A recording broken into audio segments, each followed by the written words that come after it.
Bienvenue sur Africa 24 dans cette nouvelle édition du Non-Stop Info au sommaire de l'actualité. Ouverture ce mardi du 3e édition du Salon international des technologies de l'information et de l'innovation à Brazzaville en République du Congo. Ce forum vise à favoriser les échanges entre les professionnels du numérique par la création de clusters d'entreprises. Baisse de 4% de l'aide publique au développement en faveur de l'Afrique en 2018. Les législations devenues plus strictes concernant l'accompagnement dans les pays où vivent un grand nombre de réfugiés africains seraient à l'origine de cette baisse. Et puis découverte de Serine Maktarba, un jeune ingénieur électromécanicien sénégalais. Sa passion est la fabrication des armes pour l'armée de son pays. Toutefois, il fait face à des difficultés pour réaliser sa passion. Mais tout d'abord au Sénégal, le président Macky Sall prône l'unité. Dans son camp, le chef de l'État reçoit ce mardi les députés de la majorité. Mais avant cela, ce lundi, il a rencontré les cadres de son parti, l'Alliance pour la République. La préparation des réformes à venir et surtout resserrer les rangs était au menu des discussions. Les élections locales de décembre 2019 ont également été abordées. Jeudi 18 avril, le président a prévu une rencontre avec Benno Bokk Yakaar, la coalition qui a permis sa réélection.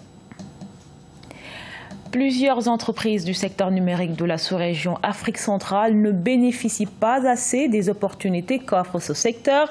Afin de faire connaître les différentes opportunités de l'écosystème digital sur le continent, un business forum a eu lieu ce lundi. C'était en marge du Salon international des technologies de l'information et de l'innovation qui s'est ouvert ce mardi 16 avril à Brazzaville. Reportage de notre correspondant Deva Panzo.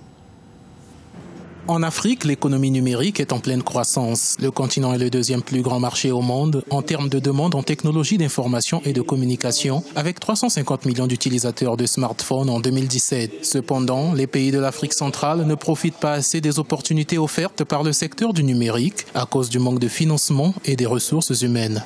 Maintenant, il y a le financement éventuellement qui peut poser problème.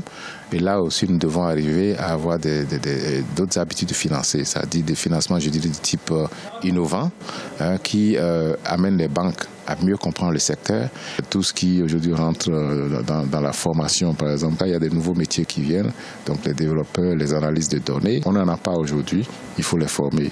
Afin de connaître les différentes opportunités dans l'écosystème digital et mettre en lumière les atouts des entreprises de la sous-région Afrique centrale, un business forum a été organisé ce lundi 15 avril 2019 en marge de la 3e édition du Salon international des technologies de l'information et de l'innovation qui a lieu du 16 au 18 avril 2019 à Brazzaville. En tenant compte de ce que les entreprises de l'Afrique centrale ne participent pas suffisamment dans l'offre de ces marchés-là au niveau dans leur pays, on a pensé à pouvoir créer ce cadre d'échange entre les entreprises pour qu'ensemble nous puissions développer ce secteur. La première édition d'Ocean Business Forum a été mise en place afin d'aboutir à la création d'une plateforme dédiée aux acteurs économiques évoluant dans le numérique. Son but est de favoriser les échanges entre les professionnels du numérique par la création des clusters d'entreprises. Ils sont près de 2000 étudiants en médecine originaires de la République du Congo à Cuba. Ce 8 avril, ils ont manifesté contre le non-versement de leur bourse par le gouvernement congolais. Une demande entendue par les autorités qui se sont voulues rassurantes. Corinne Comdem. Les étudiants congolais en médecine à Cuba obtiennent satisfaction après des manifestations devant leur ambassade à La Havane. C'est par centaines qu'ils protestaient devant la représentation diplomatique de leur pays contre le non-paiement depuis plusieurs mois de leur bourse d'études. Une situation qui est en voie de connaître un dénouement.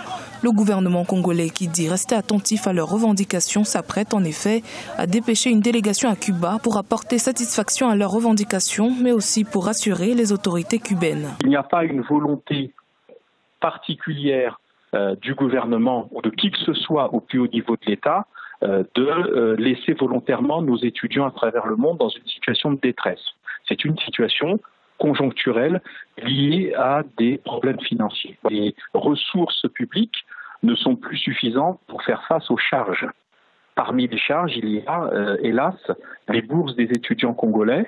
Ces manifestations ne sont pas une première, mais jusqu'à présent, aucun fait de violence n'avait été enregistré, ni d'intervention de police.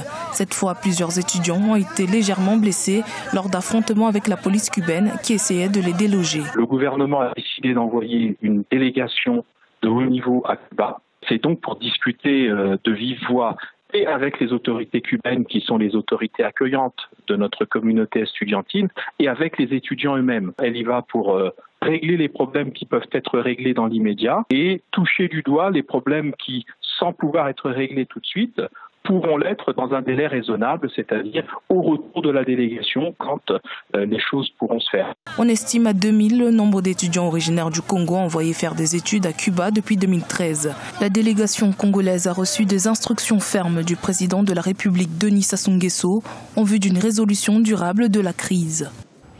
L'Union africaine rejette totalement la prise de pouvoir par l'armée soudanaise ainsi qu'une période de transition de 2 ans. Ce lundi, l'institution a donné un ultimatum à l'armée. Cette dernière a 15 jours pour remettre le pouvoir aux civils, sans quoi le pays serait suspendu de l'organisation continentale. Pour rappel, la suspension d'un pays de l'organisation africaine est quasi automatique dès lors qu'un coup d'État militaire est reconnu par l'institution. En 2015, le Burkina Faso avait subi le même sort comme l'Égypte et la Centrafrique 2 ans plus tôt. Tous trois ont depuis lors réintégré l'Union africaine. L'aide publique au développement en faveur de l'Afrique a baissé de 4% en 2018 par rapport à 2017. C'est ce que révèle un rapport de l'OCDE, organe qui évalue chaque année l'effort de solidarité consenti par les pays industrialisés. L'Organisation de coopération et de développement économique qui par ailleurs estime cette baisse particulièrement inquiétante. Les précisions de Siamlo Victoria Sedji. Selon un rapport de l'OCDE, l'aide publique au développement en faveur de l'Afrique a régressé de 4% en 2018 par rapport à 2017. Une baisse qui serait consécutive au durcissement des règles d'accompagnement dans les pays où vivent un nombre important de réfugiés africains. En 2017, cette aide avait progressé de 3% pour atteindre 29 milliards de dollars. Les chiffres qui sont mentionnés dans le dernier rapport de l'OCDE n'ont rien à voir avec la dynamique africaine. Globalement, il y a à peu près 83% de dons et près de 17% de prêts. Selon le comité d'aide au développement de l'OCDE, l'aide humanitaire dont le continent bénéficie a reculé de 8% par rapport à 2017. L'aide publique au développement en faveur des pays les moins avancés a baissé de 3% en termes réels. Il faudrait que l'aide n'écrase pas les pays, mais plutôt qu'elles servent concrètement au développement. Il y a un plaidoyer permanent que l'Union africaine, que les pays, que les communautés économiques régionales africaines peuvent mettre en place en direction de ces pays-là. Déterminée à réduire la dépendance du continent vis-à-vis des bailleurs de fonds, l'Union africaine a entrepris des réformes visant à réduire leur contribution de 58%. La taxe Kaberuka de 0,2% à l'importation prélevée à cet effet aux pays membres devrait faire entrer près de 1200 millions d'euros dans les caisses afin d'aider les pays africains. Il est le seul Sénégalais connu dans l'industrie de l'armement. À 31 ans, Serine Maktarba, à travers son entreprise Kimi Kamiya Industries, a conçu plusieurs types d'armes. Toutefois, l'ingénieur électromécanicien est confronté à des difficultés pour promouvoir son activité, c'est-à-dire fabriquer pour l'armée sénégalaise des blindés. Reportage de notre correspondant à Dakar, El Adindiaye. Serine Maktarba, un Sénégalais qui se distingue par son savoir-faire. Grâce à lui, fabriquer des armes de guerre au Sénégal n'est plus un rêve. L'électronicien sénégalais construit et fabrique également des fusées avec des matériaux locaux. L'aventure commence en 2000 avec la première fusée qui aurait atteint une distance d'environ 300 mètres en poussée verticale. Généralement, dans nos pays africains, on a un problème de sécurité. Et le problème de sécurité est directement lié au problème de la capacité de défense. Voilà. C'est la raison pour laquelle aussi, en développant tout ce qui est roquettes, missiles, systèmes blindés et autres, j'essaie d'apporter ma petite contribution à cela. Produit du Prytanée militaire de Saint-Louis, il a aussi créé le gilet pare-balles Made in Sénégal, le blindage pour tout type de véhicule, le système automatique de visée et de tir. Une fois que j'ai mis en place l'industrie, j'ai été en collaboration avec le ministère des Forces armées et le ministère de l'Enseignement supérieur et de la Recherche scientifique, parce que je fais aussi de la recherche. C'est comme si j'ai été bloqué pour haute compétence. C'est-à-dire, bon, généralement, les jeunes entrepreneurs sont bloqués, non pas par les Occidentaux. On a l'habitude de dire que les Occidentaux nous bloquent, mais non. Des fois, les blocages, c'est ici. Serigne Maktarba est le seul Sénégalais connu dans l'industrie de l'armement. L'enjeu est de taille car la production industrielle de ces fusées permettrait de créer de nombreux emplois et de favoriser davantage certaines disciplines scientifiques, favorisant ainsi la souveraineté technologique de l'Afrique.